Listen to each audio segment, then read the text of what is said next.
All right. Thanks everybody for joining us on our Hey. first inaugural episode of a script reading of Cheers. Be sure to check out Gilmore Girls as well. It's also on Facebook. But tonight we're gonna do Boston Proud. Hopefully, we'll see. Yeah. All right. This first episode is gonna be season 4, episode 12, "Fools and Their Money." Hmm. All right, and kind of like the show, but not really. The script of Cheers is not recorded before a live Zoom audience. Take it away. What can I get you? What have you got? Anything you want. I'll bet you do. Why don't you tell me? Well, maybe you'd like to see a menu? Nah, don't need one. I know what I want. Oh, were we talking about the same thing? I think so. Then maybe you'd like to whisper what you want in my ear. Scotch and soda. Oh, he's toying with me. Good Lord, Sam. Ooh, Isn't this the 10th football game you've watched today? it only seems that way. That's the beauty of football. Sundays, the incessant drone of the television, the stench of beer, the monosyllabic conversation. That's it. Get into it, girl. Oh, Diane, listen, I dropped by to give you a bit of news. I decided to go away for a while. I just want to collect my thoughts, see if things look brighter from a new perspective. Fraser, I think that's terrific news. A very positive step. I'm so happy for you. Thank you. I'm happy for myself. Oh, say, wait a second, Diane. A crazy notion just jumped into my head. I don't know where it came from, but I was wondering if you'd like to come along. I mean, after all, we do travel well together and we have that matching luggage. Fraser, I really don't think that would be a good idea at all. Of course. I understand. Oh, Diane, I've been putting off telling you something, but I feel I must now. You've been using the word really far too frequently. In fact, it's become really noticeable. It's really quite maddening, really. Fraser, I know you're disappointed that I didn't accept your invitation, but I don't think that's any reason to get on my case. Get on my case. What a charming bit of slang. Fraser, nitpicking at my choice of the correct modern English does not make you any more attractive to me. If that is the purpose of your visits in here, perhaps you should find another tavern in which to bore the life out of the clientele. Oh, I'm so sorry to disappoint you, Miss God's Gift to Men. It just so happens I come here to share the companionship of my male friends. So, men, what's on the agenda tonight? Football. Football. Oh, good Lord. I mean, raw. Using a colloquialism to integrate yourself with the rabble. How very sad. How really very sad. Hey, did you see that bootleg by Montana? That guy's unstoppable. Hey, Woody, looks like you're going to win the bar pool today. Hey, the Rams still have a choice. And if they make a comeback, I'll take the pool. Woody, if you win this, that's going to make 3 weeks straight you've been in the money. Yeah, I guess I'm on a streak. You know, I always been a lucky guy. Back home, I want a haircut. What the heck kind of contest was that? Well, it wasn't really a contest. It was just policy. See, if the barber nicks your ear, you get a free haircut. I think Schopenhauer put it aptly when he said, noise is the most contemptuous of all forms of interruption. Impertinent. Excuse me? What you were trying to say was, noise is the most impertinent of all forms of interruption. She said contemptuous. Can you believe that? I thought I'd have a conniption. I want you to stop this quibbling at once. We're the only two entities of any discernible intellect in this place. It is our duty to set an example for the others. You're only saying that because you know I'm smarter than you are. This from a man who mispronounced remoulade in his own dinner party. Diane, I am fed up with the remoulade incident. Hey, would you two cut it out? You're drowning out a perfectly good tire commercial. A whistle blows in the football game. Yep, that's the final. Looks like you won, Woodrow. Thank you very much. I want you to know I couldn't have done it without you guys because, well, this is your money. Here you go, 75 big ones. Paul, second place, 25. You did good, kid, but I still think I got a more reliable system. Yeah, I could really use one. What's yours? I just bet the opposite of whatever you pick. So, Woody, what's this system you got up your sleeve? Yeah, Woody. I don't actually have one. I just kind of look at the picks and one team jumps out. He's got it down to a science. Imagine how much you would have made if you parlayed some of those bets. What do you mean? That's when you bet a series of games with a bookie. You got to win them all, so the odds are pretty long. Do you guys know a bookie? I got a friend who's got a friend who's got a friend. And he's a bookie? No, but his friend is. You know, if I bet with a bookie, I'd have something to tell my grandchildren. Sam, I don't think you should encourage Woody to pursue illegal activities. Oh, lighten up, will you, Diane? It's part of a guy's passage into maturity. You know, like going to a cat house or whizzing off a balcony or mooning out of the back of a car. Or on a really good night, all three. Ah, yes, the triple. Why don't we... Yeah, good idea. I got the schedule for next week's game here. Anything jumping out at you? Yeah, these are the strongest feelings I've had yet. What do you got? What's up? All right. Indianapolis, Tampa Bay, Buffalo just hit me right in the eye. Yeah, I'll bet. What's so funny? Those teams you picked are long shots. He doesn't even know what the point spreads are. Come on. What difference does that make? I haven't looked at the point spreads all year. Sam, I'd like to bet these teams with your bookie. Okay, all right. How much do you want to put down? 20, 30 bucks? 1,000. You own 1,000? Yes, ma'am. It's all my savings. Woody, I'm not going to let you throw all your money on gambling. Yeah, Woody. All that money on one shot? You got to be nuts. Yeah, why don't you sit down and give it a little thought? Excuse me, I've been observing what's going on over here, and I have something to say. Listen up here, Woody. Do you realize that in the course of the evening, Diane has made 17 errors in the areas of grammar, etiquette, and statement of fact? Fraser, your pedantry is insufferable and you suck eggs. All right, Sam, I thought about it and I've decided I definitely want to make a bet. No, you don't. Think some more. Well, I'm the one who's been winning the pools. Hey, you know what I think? You think I'm some dumb hick who can't make it on his own in the big city. No, I don't. I just think it's a dumb bet. Case closed, Woody. But it's my money and I'm willing to take the risk. Woody, I can dig up a bookie somewhere. I'll make the bet for you. Woody, I'll make the bet for you. Might as well keep it in the family. Sam, No, you heard him. It's his decision. It's his money. He's a grown-up. Where's your money? Thanks, Sam. Come on, man. Don't tell me you keep your money in your shoe. Boy, you guys really do think I just fell off the turnip truck. This is where I keep the map of where the money's buried in my backyard. Cut to the bar the next day. Everybody's waiting for Woody to arrive. Hey, is that him? Yeah, I think it is. Well, he's the jolly good fellow. Fella, for he's a jolly good fella. He's a jolly good fellow. Good to see you all too.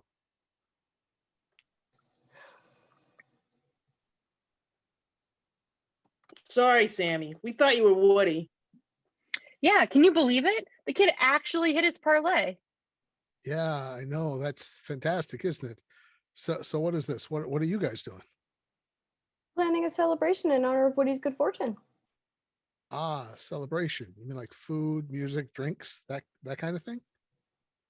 Yeah, well, we're not providing any of that, but we're hoping Mr. Moneybags will spring for that when he gets here.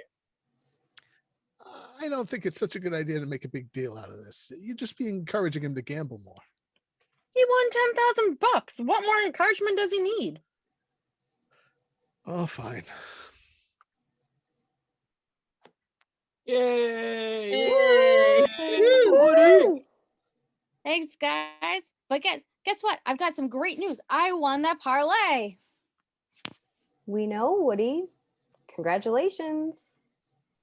Thanks, Miss Chambers. So, Sam, did my money get here yet?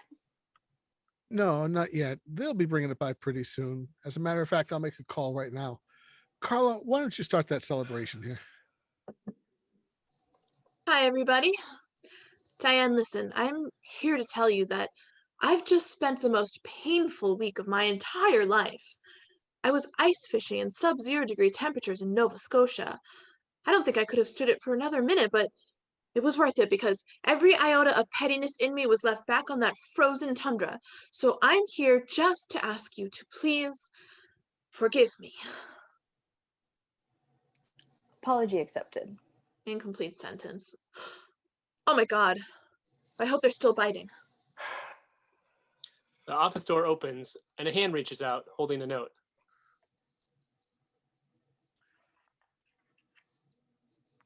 What's this? Please. Something. Please get in here. Sam, Cut to inside Sam's office. Sam, is this a M or double N? You forget about that. Sit down, will you? I'm in big, big trouble. I did something that felt so right when I did it, and now it turns out to be all wrong. What's her name? How many months? I never placed Woody's bet. Sam, for the first time in your life, you had the right intentions, and it still blew up in your face. It was such a stupid bet. I was just trying to protect him. What am I going to do? I don't have $10,000. Oh dear. Well, we know that Woody actually did pick the winning teams. Yeah, So why don't you go to the bookie. bookie and tell him that you honestly intended to wager on those teams and see if he won't give you the money. Oh, that's a good idea. While I'm at it, why don't I just tell him that I meant to bet on all the winning teams since 1975? Can you do that? Please. Well, Sam, why don't I just sound Woody out for you? There's always a possibility that the money isn't important to him. Yeah, maybe not. That's a good idea. Well, thank you. Sam, by the way, thank you for coming to me for advice. I'm touched. Well, if this works out, you will be. Sam, the guy still didn't show up with the money. He is gonna give it to me, right? Of course he will. No bookie would welch on a bet. He'd be the lowest spitwater on earth. Actually, murder is a lure. You know, back home we take Welshers, rub them with bacon fat, and throw them in the sty with Romeo, the friendly hog.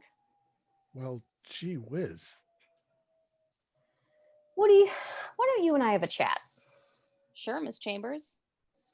There's a table right over here. Woody, I want to speak metaphysically. And you need money for language lessons? No problem.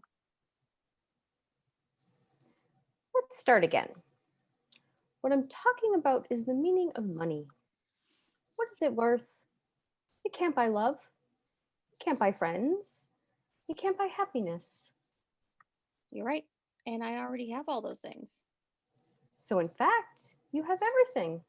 It wouldn't matter if you never got that money at all. Oh, you're serious? I'm sorry, Miss Chambers. You see, it's just that my family never had a lot of money. Still, my folks were always making sacrifices for us kids, especially my mom. I remember something she used to say to me. She'd say, Woody, hold on to your dream. I lost mine, but I want yours to come true. It always made me sad to think of what mom gave up for us. What was your mom's dream? To be a drummer in a power trio. Her big hero was Ginger Baker and Cream. Whenever we'd walk by the music store in town, she'd just stare and stare at the Ludwigs in the window. Even though she was standing in front of Keller's music, in her head, she was up on some stage banging out the solo on Toad. Must have been tough to go back to bread and cutlets. Now she's going to get those drums. With heavy metal coming back, who knows what might happen. Bless you, Woody. Bless you, Miss Chambers. Woody gets up and walks over to the bar. Sam heads over and grabs a seat in the empty chair. How did it go?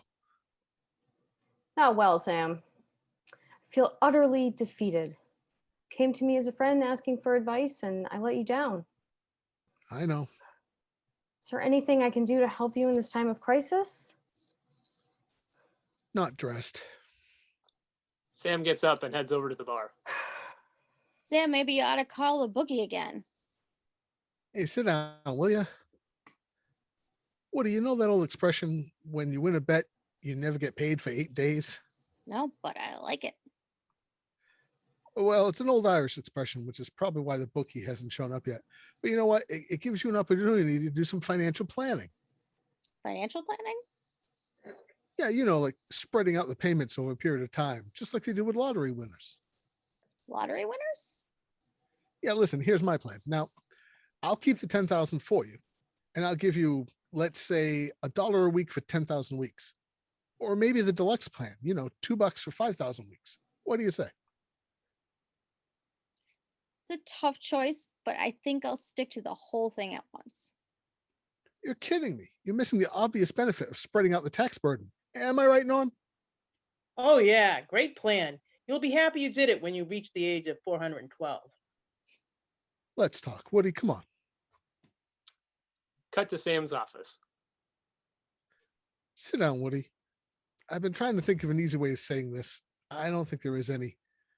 I never placed your bet with my bookie. Here's your $1,000 back. You never placed the bet. No, I was trying to take care of you the way Coach used to take care of me.